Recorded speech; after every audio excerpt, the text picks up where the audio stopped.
Hey everyone, I'm HarvestBuildDestroy, and this is a channel about RTS games.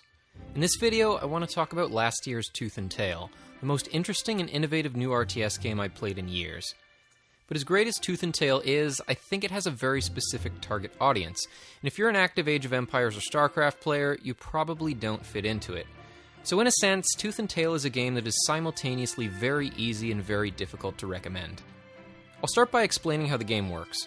If you've seen some of my previous videos, you've probably got the impression that I'm sort of the old curmudgeon of RTS who just wants RTS games to stay the way they were in the late 90s. You know, the good old days.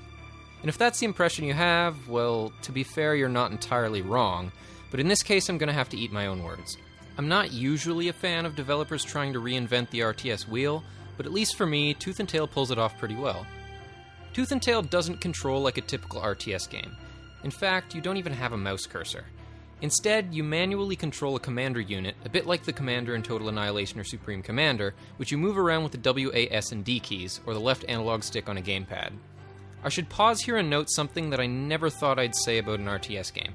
Tooth and Tail actually plays pretty well with a controller, although the mouse and keyboard is still better once you get past the basics. I'll come back to why in a bit. There's only one resource in Tooth and Tail, food, which is generated automatically when you build farms around your grist mills, which are kind of like your town or command centers in Age of Empires or StarCraft. A pig unit, which you can't control, works on each farm, and although they aren't very strong, will fire at any enemy unit that comes in range. This is important because if your grist mill is destroyed, you lose all of the farms surrounding it, and grist mills aren't exactly tanky. You can build buildings wherever your commander is standing by pressing the spacebar or the A button, and sell them by pressing Shift or the B button. Before each match, you select 6 units or structures, and you cycle between them in-game by pressing the Q and E keys on the keyboard, or the bumper buttons or right analog stick on the controller. Right-clicking on the mouse or pressing the right trigger on the controller will send all of your units to move or attack wherever your commander is standing, and left-clicking or pressing the left trigger will send only the unit group you have selected. Similarly, if you hold either button down, those units will retreat. This is basically how micro works in Tooth and Tail. When you have a larger army with multiple unit types, you're going to want to cycle through your different units to give them separate orders. This is why the mouse and keyboard is still the superior control method. There are individual hotkeys for each unit or building, which by default are the number keys on the keyboard and unbound on the controller. There just aren't quite enough buttons on an Xbox or PlayStation controller for this. If it wasn't already obvious, the controls are fully customizable for both the keyboard and controller.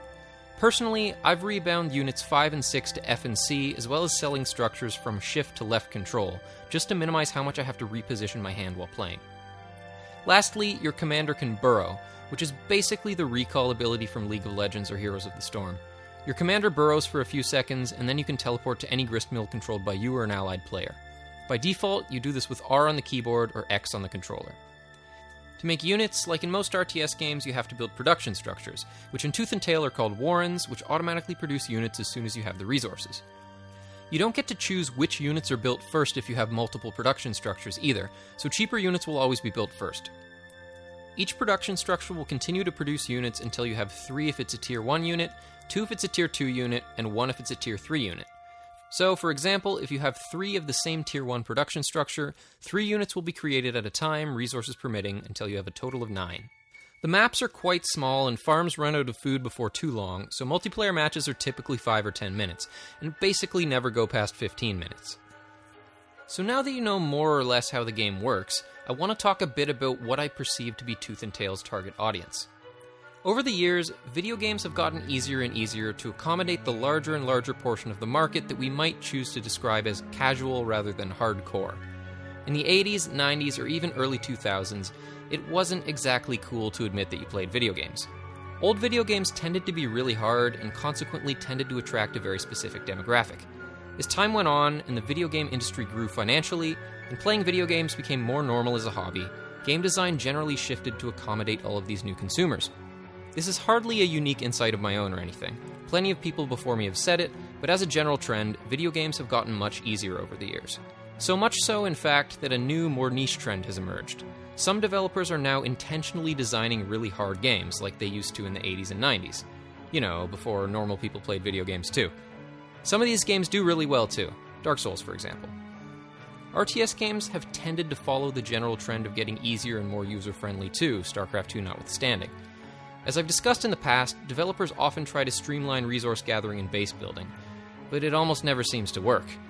Remastered versions of classic RTS games have done quite well, but RTS games have an extra hurdle to overcome. They can be stressful to play. Particularly because most competitive RTS games are played in a 1v1 format, many players suffer from what we usually refer to as ladder anxiety. If you've never heard of ladder anxiety, it's basically when an RTS player feels stress over hitting the find match button and, actually playing the game.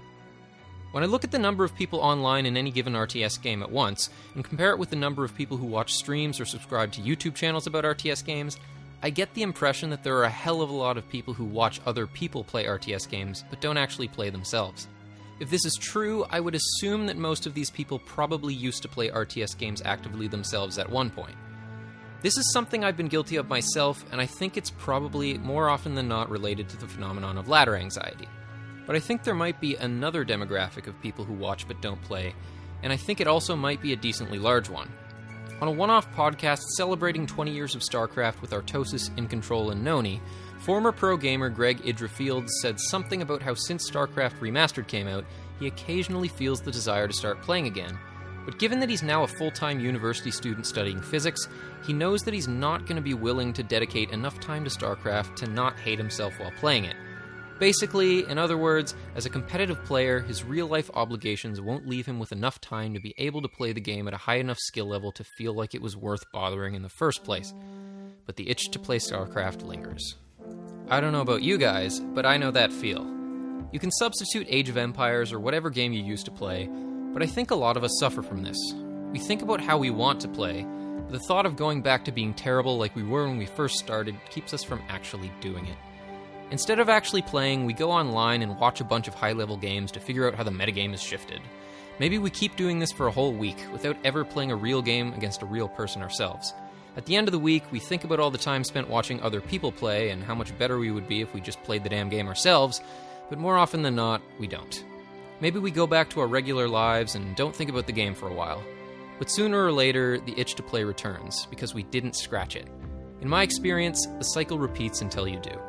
If that sounds uncomfortably familiar, Tooth and Tail might be just what you're looking for. The games are 5 or 10 minutes long, and all of the basic things you probably like about RTS games in the first place are here. And because the game doesn't have a traditional interface, it just doesn't feel stressful in the same way. On a similar note, since you can only issue commands wherever your commander is standing, the traditional concept of multitasking doesn't really exist. The units are well designed too, and many of them will feel familiar to anyone who's played StarCraft or StarCraft 2, despite being animals instead of aliens. The basic squirrel unit feels a bit like a marine, there's a bird that's sort of like a medic, a toad that self-destructs like a baneling, an owl that regurgitates dead mice like a broodlord, and so on. I don't really have time to dissect the subtleties of every single unit here, but there's plenty in the game to reward players who give separate orders to specific unit types, rather than just moving their army around in a clump. I said at the outset of this video that Tooth and Tail is a game that's simultaneously very easy and very difficult to recommend, and the game's very small player base reflects this. There are generally only 30 or 40 players online at any given time, and that's split over multiple region-locked servers. I wouldn't be surprised if the game was completely dead 6 months to a year from now. The majority of the players who are still playing online are pretty good, too. This is a pretty common phenomenon in RTS games with smaller communities, and I suspect that more often than not it's what leads to the deaths of lesser-known RTS games. As an RTS game's online community gets smaller, the average skill level tends to go way up, which makes it even harder for new players to get into the game, because they won't encounter a player that they can even compete with, let alone beat, for quite a long time. Given that RTS games are already really punishing to begin with, I think this phenomenon tends to be the straw that breaks the camel's back, and that Tooth and Tail is well on its way to suffering this fate.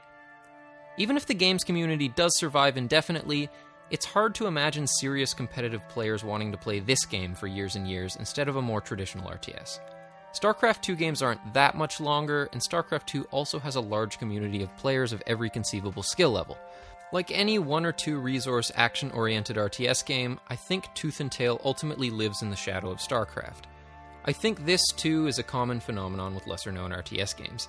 It's very difficult, perhaps even impossible, for even a major studio to create an RTS game that is unique and polished enough that players will choose it over the juggernauts, StarCraft and Age of Empires. The only games that seem to have succeeded at this in recent years tend to be games that do away with traditional resource gathering and base building, like the Company of Heroes and Total War franchises, and I think those games have an entirely different audience anyway. There's a fairly promising-looking new RTS game called Bannerman that's currently in alpha that I suspect will have this very same problem. If you're a fan of RTS games and want the genre to thrive, you really should consider picking up Tooth and Tail, despite everything I've said in this video. It's pretty cheap on Steam, and the single-player campaign is pretty well done if you're into that sort of thing. Did I mention it has a single-player campaign? It does. I haven't finished it myself, but as a longtime superfan of George Orwell, particularly his nonfiction and essay writing, I found its Animal Farm-esque revolutionary setting endearing enough. The dialogue can be pretty cheeky, and it doesn't seem to have much of an underlying political message or anything like that. It's just a neat little story about revolutionary animals. The soundtrack is fantastic, too. So yeah, if you care about the future of RTS games, you might want to consider voting with your dollar. The barrier to entry for new developers in RTS is pretty high, and we can't expect any more developers to even try if none of us is willing to support the ones who do, especially the ones who do it well. Speaking for myself, if Pocket Watch Games, the developer of Tooth and Tail, ever decides to make another RTS game, I'm definitely interested.